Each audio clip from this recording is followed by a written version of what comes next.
be showing you guys how to put a thumbnail on your video.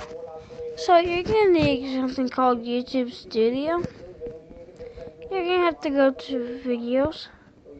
You're gonna press on your video. Press edit, the pencil, and you're gonna go to it'll say edit thumbnail.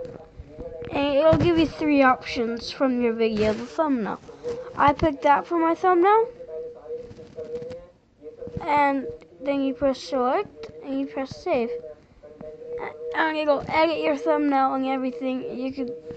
It's so cool. This thing is a really cool this app is a really good editing app. I know this was a really short video. Some people are just being really confused how to make thumbnails like I was at first, but I found out how to make thumbnails a long time ago on my phone, where I don't need a computer or anything. So thank you guys for watching, and I'll see you later. What you heard, nigga?